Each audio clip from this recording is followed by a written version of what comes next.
thank you. Martha Raddatz is also in the region tonight with what she's learned now about the explosives and the trigger switches planted inside. Tonight, stunning new reporting on those unprecedented attacks. This scene at a grocery store. Watch as a pager explodes inside a shopping bag. The man goes down. Sources tell ABC News Israeli agents planted explosives in the pagers as well as a remote trigger switch to set off the blast. Those pagers sold to Hezbollah more than 6 months ago, and that's when analysts say Israel likely stepped in with what a U.S. official called a supply chain interdiction operation, meaning Israel tampered with the shipment of thousands of pagers headed to Lebanon.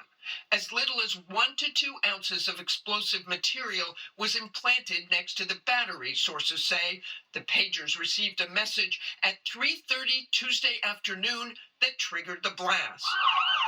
Israel hasn't commented on the attacks, but today, U.S. officials confirming to ABC News that Defense Secretary Lloyd Austin was among those notified by Israel that it was planning to carry out an operation against Hezbollah, but U.S. officials say they were unaware of the details. We were not involved in yesterday's incidents or today's in any way.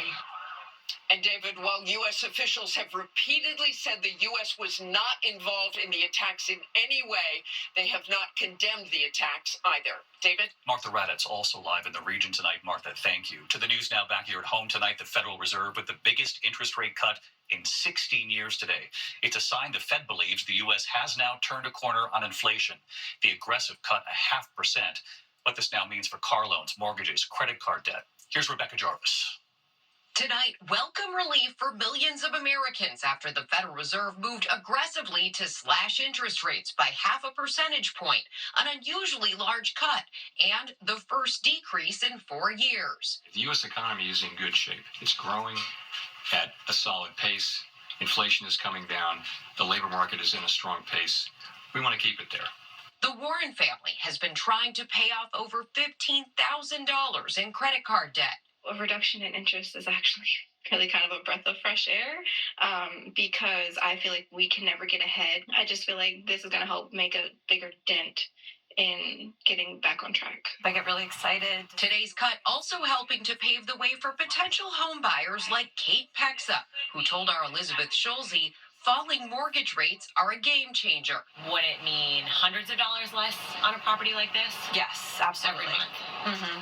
Wow. Kate is hoping to get more house for her money. With mortgage rates going down, I'm excited for an opportunity to maybe open some doors to some properties that I did not originally foresee as possible.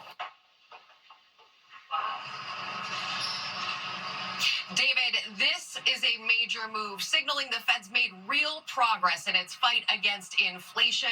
For example, gas prices have come down considerably. It's also a sign the Fed is paying very close attention to the recently cooling jobs market, even though unemployment is still historically low.